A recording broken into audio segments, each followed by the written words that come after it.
ஆண்டவராக இயேசு கிறிஸ்துவின் நாமத்தில் என் அன்பின் வாழ்த்துக்கள். இந்த நல்ல காலை வேளைக்காக ஆண்டவரை துதிக்கிற இந்த காலை வேளையில் உங்களை சந்திப்பதில் மகிழ்ச்சி அடைகிறேன். இன்றைக்கு நம்முடைய தியானத்திற்காக தெரிந்து கொள்கிற வேத வசனம் அப்போஸ்தலர் நடவடிக்கைகள் புஸ்தகம் 20வது அதிகாரம் 35ஆம் வசனம். வாங்குகிறதை பார்க்கிலும் கொடுக்கிறதே பாக்கியம். வாங்குகிறதை பார்க்கிலும் கொடுப்பதே பாக்கியம். நாம் வாங்குறதை பார்க்கிலும் கொடுக்கிறது நமக்கு அதிக பாக்கியம். நாம் நிறைய இடங்களில் வாங்குகிறதை நாம் விரும்புகிறோம்.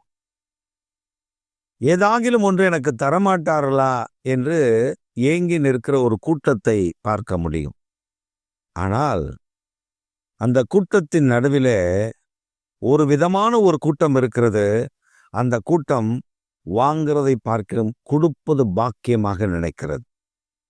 நாம் எந்த இடத்தில் இருக்கிறோம் என்பதை கர்த்தர் நமக்கு இந்த காலவேளையில சுட்டி காட்ட விரும்புகிறார்.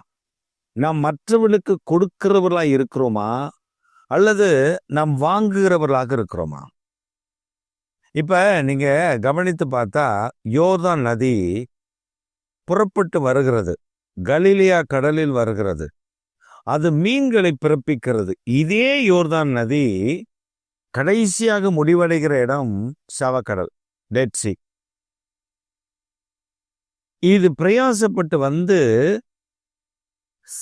சவக்கடலில் கலந்து விடுகிறது. இந்த சவக்கடலில் கலந்த பின்பு இந்த தண்ணீர் வெளியேயும் வராது, ஆரோக்கியமும் அடையாது. வாங்குகிறது ஆனால் கொடுக்கவில்லை, வாங்குகிறது ஆனால் நஷ்டப்படுகிறது, கொடுக்கிறது இன்னும் விருத்தி அடைந்து கொடுத்து கொண்டே இருக்கிறது. கலிலேயா கடலிலே அதிக மீன்கள் விருத்தி அடைந்து கொண்டே இருக்கிறது. எத்தனை ஆண்டுகளாக அதில் மீன் பிடிக்கிறார்கள், மீன் கிடைத்து கொண்டே இருக்கிறது. இதுதான் வாங்குறதை பார்க்கிலும் கொடுப்பது பாக்கியம். நாம் ஜெபிக்கிறோம், தேவனிடத்திலிருந்து வல்லமை வரங்களை கர்த்தர் நமக்கு தருகிறார். நாம் அந்த வல்லமை வரங்களை கொண்டு போய் ஜனங்களுக்கு நடுவிலே அவர்களுக்காக ஜெபிக்கிறோம். அது சுகமடைகிறது, அதில் நமக்கு கிடைக்கிற சந்தோஷம் இருக்கு, அதுக்கு இணையே இல்லை. அதுதான் கொடுப்பது. நாம் ஆளை பார்த்து கொடுக்கறது இல்லை, கர்த்தர் எனக்கு தந்திருக்கிற கிருபைகளை மற்றவர்களுக்கு இலவசமாக கொடுப்பது. அதனால தான் வேதம் சொல்கிறது, இலவசமாய் பெற்றீர்கள் இலவசமாய் கொடுங்கள். நாம் மற்றவர்களை பார்த்து கொடுக்கிறோம், பாத்திரத்தை பார்த்து அளக்கிறோம். இல்லை, தேவன் உங்களுக்கு கொடுத்திருக்கிறார் இலவசமாய், நீங்கள் மற்றவர்களுக்கு இலவசமாய் கொடுங்க. சிலர் ஜெபிப்பதற்கு பணம், சில ஊழியக்காரர்கள் அதுக்கு சில பிஏ வச்சிருப்பாங்க, அசிஸ்டன்ஸ் வச்சிருப்பாங்க. அவரை சுற்றி 4-5 பேர் நிற்பான். பெண்களும் இருப்பார்கள், ஆண்களும் இருப்பார்கள். இவர் வருகிறாருன்னா உடனே பில்டப் பண்ணி வந்து அவர் தலையில் கை வைத்து ஜெபித்தார். அவர் ஜெபம் பண்ணி முடிச்சோடனே அவங்க வெளியில் அப்படி எட்ட போனோன்னு சொல்லுவாங்க, ஐயா ஜெபம் பண்ணதுக்கு காணிக்க தராம போறீங்க, கொடுக்கணுமா? ஆமா, அதான் ஆசீர்வாதம். அவர்களுக்காக பிரயாசப்பட்டு ஜெபம் பண்ணல, அதான் ஆசீர்வாதம். அங்க எங்கேயுமே ஆண்டவர் அப்படி சொல்லலையே. தன்னோடு கொடுத்த சீசர்ல ஒருத்தன் பணப்பை வச்சிருந்தா 8 தான் வச்சிருந்தார், அவர் கிட்டே சேர்க்கல அவனை. நாம தான் கொடுப்பதை பார்க்கிறோம், வாங்குவதே நலம் நினைச்சிட்டு இருக்கோம். ஆனா வேதம் சொல்லுகிறது, வாங்குறதை பார்க்கிலும் கொடுப்பதே பாக்கியம். அந்த பாக்கியத்துக்குள்ள வந்துடணும். ஒரு சமயம் ஒருவர் ஒரு ஊழியத்திற்காக ஒரு இடத்திற்கு போயிருந்த பொழுது அவரை சந்திக்க நேரிட்டது. அந்த மனிதன் பயங்கர பில்டப்.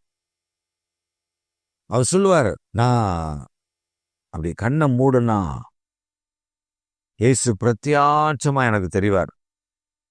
அவர் சொல்லுவார், என் மகன் வந்திருக்கான், என் மகளுக்கு இதை கொடுத்து அனுப்பு சொல்லு. அப்படியே நான் கேட்டு சொல்லுவேன். நிறைய மக்கள் அவரோடு கூட சேர்ந்து நான் அவரை சந்தித்த பொழுது எனக்கு ஒரு பெரிய ஆச்சரியம். ஒரு நாள் அவர்கிட்ட சொன்னேன், பிரதர் உங்க அனுபவத்தை நான் கேட்கணும். ரொம்ப அழகான அனுபவத்தை பெற்றிருக்கிறீங்க. ஆண்டவர் அந்த கிருபையை எப்படி நீங்க பெற்றுக்கொண்டீங்க? அப்போ அவர் சொன்ன அந்த காட்சி கதை தான் என்னை பிரமிப்படைய செய்தது. அவர் சொன்னாரு, இந்த குறிப்பிட்ட தேவ மனிதனிடத்துல நான் உதவி ஊழியனாக இருந்தேன், இப்போது இருக்கிறேன். அந்த தேவ மனிதன் உபவாசம் பண்ணுவார். பண்ணி அப்படியே தரிசனத்தை அப்படியே கண்டு கொண்டே சொல்லுவார். நாங்க இந்த பக்கத்துல ஒரு அசிஸ்டன்ட், அந்த பக்கத்துல ஒரு ரெசிடென்ட் நிற்போம். கர்ச்சிப்பை நல்லா நினைச்சு புடிஞ்சு அவர் கண்ணை தொடச்சி விட்டுட்டே இருப்போம். ஏன்னா கண்ணில் இருந்து தண்ணி வந்துட்டே இருக்கும். அவர் தரிசனம் பார்த்து கண்ணெல்லாம் பூத்து போயிருமா. தொடச்சி விட்டுட்டே இருப்போம். நாங்க தொடச்சோம்ல, அதுல அந்த கிருபை எங்களுக்குள்ளேயே வந்துருச்சு. நான் யோசிச்சதுக்கு தப்பா இருக்க, கண்ணை தொடச்சதுனால கிருபை ஏறிடுச்சா? அதுக்கு அடையாளம் என்னன்னா, எலியாவின் கைக்கு தண்ணீர் வார்த்த எலிசா, அவனுக்கு கிடைச்சது, அவனுக்கு வந்துருச்சுல. அந்த மாதிரி நான் சொன்னேன், ஐயோ ஒழுங்கா பைபிளை வாசிங்கயா. பைபிள்ல என்ன சொல்லப்பட்டிருக்கிறது? எலியாவின் கைக்கு தண்ணீர் வார்த்த எலிசா, எலியா எடுத்து கொள்ளப்படுவதற்கு முன்பே அவனை விட்டு விலகாமல் சொன்னா, உம்மிடத்துள்ள வரம் எனக்கு ரெட்டிப்பா கிடைக்கணும்னு கேட்டான். எலியா எடுத்து கொள்ளப்படும் பொழுது அந்த வரத்தை அவனுக்கு கட்டளையிடும்படி அவன் சால்வை அவனுக்கு கிடைத்தது. அந்த வரம் ரெட்டிப்பாய் எலிசாவுக்கு கிடைத்தது. இன்றைக்கு நமக்கு கண்ணில் தண்ணியை தொட்டு கர்ச்சிப்பில் தொடச்சாரோ அந்த பவர் அப்படியே அவருக்கு பாஸ் ஆயிடுச்சா. இப்ப இவர் கண்ணை மூடுனா ஒரே தரிசனம். இவர் எப்போ டூப்ளிகேட்டு நாங்க கண்டுபிடிச்சோம் அப்படின்னா, ஒரு பெண் பார்க்கறதுக்கு போயிருந்தோம். போட்டோவை பார்த்தா அவ்வளோ அழகான போட்டோ. அவர் சொன்னார், அந்த பொண்ணு டாக்டருக்கு படிச்சிருக்கு, ஒரு நல்ல ஊழியக்காரனுக்கு தான் கல்யாணம் பண்ணி வைக்கணும்னு சொல்லி அவங்க வீட்டில் கேட்டிருக்காங்க. அதனால தயவு செய்து, அப்போ எனக்கு திருமணம் ஆகலை. நானும் இவர் பேச்சை நம்பி எங்கள் குடும்பத்தெல்லாம் கூப்பிட்டுட்டு பெண் பார்க்க போயிருக்கேன். அந்த வீட்டுக்கு போனால் ஒரே வரவேற்பு. உள்ள போய் உட்கார்ந்த உடனே இந்த பெண் பார்க்கறதுக்கு என்னெல்லாம் மெத்தட் இருக்குமோ அதெல்லாம் அவங்க அதை கொண்டு வராங்க சாப்பிட, இதை கொண்டு வராங்க சாப்பிட. முதல்ல பொண்ணை காட்டுங்க, சாப்பிட்றதுல அப்புறம் இருக்கட்டும்.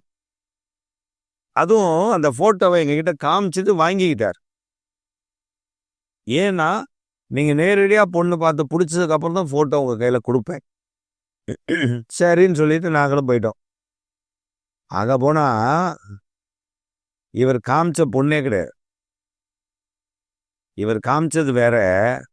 அங்க கூட்டு போய் எங்களுக்கு காட்டுகிற அந்த போட்டோல காண்பித்த பெண் அல்ல, இவர் கூட்டு போய் காட்டுகிற பொண்ணு வேற. அந்த பெண்ணுக்கு அதுக்கு சம்பந்தமே இல்லை. பார்த்தோம், நாங்கள் சரி என்று வேற ஒன்றும் நாங்கள் பேசலை. நாங்கள் போனது வேஸ்ட், அதுக்கு நாங்கள் செலவு பண்ணது பல ஆயிரங்கள் வேஸ்ட். நாங்கள் ரிட்டர்ன் வந்துட்டோம் வீட்டுக்கு. அதற்கு பின்பு அவர் எங்கள் முகத்திலேயே முடிக்கல. காரணம் என்ன தெரியுமா? இவருக்கு இதே வேலை போல, தரிசனம் சொல்லுகிறேன், தரிசனம் பார்க்கிறேன் என்று பொய்யானவைகளை சொல்லி, அந்த தரிசனத்தை பார்த்து சொல்லி கலெக்ஷன், எல்லாம் கலெக்ஷன் தான். அந்த வீட்டுக்கு போய் ஒரு காணிக்க, இந்த வீட்டுக்கு போய் ஒரு காணிக்க, அந்த வீட்டுக்கு போய் இதை வாங்குறது, இந்த வீட்டுக்கு போய் இதை வாங்குறது, இதான் வேலை. அதற்கல்ல ஆண்டவர் அடைத்தது.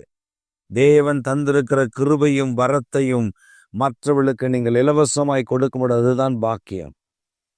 மற்றவர்களுக்காக நீங்கள் ஜெபிக்கிறது பாக்கியம், மற்றவர்களுக்கு உதவி செய்வது பாக்கியம், மற்றவருடைய பிரயாசங்களில் நீங்கள் பிரயாசத்தை நீங்கள் முந்தி பங்கடைவது பாக்கியம். ஒருவர் கஷ்டப்படுகிறார் என்றால் அதை பார்த்து சந்தோஷப்படுவதில்லை, அந்த கஷ்டத்தில் அவர்களுக்கு உதவி செய்வது பாக்கியம். இயேசு செய்தார், நம்மையும் செய்ய சொல்லுகிறார். இந்த காலவெளியில் ஒன்றை மாத்திரம் புரிந்து கொள்ளுங்கள், நமக்கு எது கிடைக்கிறதோ இல்லையோ, நாம் கொடுக்கிறவர்களாய் மாறிவிட்டால் நாம் பாக்கியம் பெற்றவர்கள். பரலோகம் நம்மை கவனிக்கும். பரலோகம் நம்மை கவனித்து நம்மை ஆசீர்வதிக்கும். ஏழைக்கு இறங்குறவன் கர்த்தருக்கு கடன் கொடுக்கிறான் என்று சொல்லப்பட்டிருக்கிறது. அது மாத்திரமல்ல, வாரி இறைத்தான் ஏழைகளுக்கு கொடுத்தான், அவருடைய நீதி பேசப்பட்டது, என்னென்றைக்கும் நிற்கும். கர்த்தர் நம்மை கவனித்து நம்முடைய வாழ்க்கையில நாம் தேடுகிறதை, கேளாததை, அந்த நன்மைகள் எல்லாம் கர்த்தர் நமக்கு தருவார். எப்ப? தேவ திட்டத்தை நிறைவேற்றும் போது. ஆண்டவர் என்ன சொல்லுகிறாரோ, ஆண்டவருடைய திட்டம் என்னவோ அதை சரியாய் செய்யும் பொழுது. நாம் முறுமுறுப்போடு எந்த ஒரு காரியத்தை செய்தாலும், மற்றவர்களுக்காக ஜெபிப்பதில் முறுமுறுப்பு, கொடுப்பதில் முறுமுறுப்பு, உதவி செய்வதில் முறுமுறுப்பு, இந்த முறுமுறுப்பு இல்லாமல் மகிழ்ச்சியோடு இருந்து பாருங்கள். மகிழ்ச்சியோடு இருந்து பாருங்கள். அதற்காக ஏமாறக்கூடாது. உங்ககிட்ட நீங்க நல்லா உதவி செய்யறீங்கன்னு சொல்லி உங்ககிட்ட வந்து ஏமாத்தி பணத்தை பறிக்கிற கூட்டத்தில் ஜாக்கிரதையா இருக்கணும். ஜெபிக்கணும். கர்த்தர் தெளிவாய் பேசுவார். ஆண்டவர் உங்களுக்கு கற்றுக் கொடுப்பார். அந்த கற்றுக் கொடுத்தலின்படி முன்னேறுங்கள். இந்த கால வேளையில் வாங்குவதை பார்க்கிறோம், கொடுப்பது பாக்கியம். நீங்கள் கொடுத்து பாருங்கள். மற்றவர்களுக்காக ஜெபித்து பாருங்கள். உங்களுக்கு தந்திருக்கிற வரங்களை பயன்படுத்தி மற்றவர்களுக்கு சுகத்தை வாங்கி கொடுத்து பாருங்கள். பாக்கியவான்களாய் இருப்பீர்கள். ஆமே, ஆமே.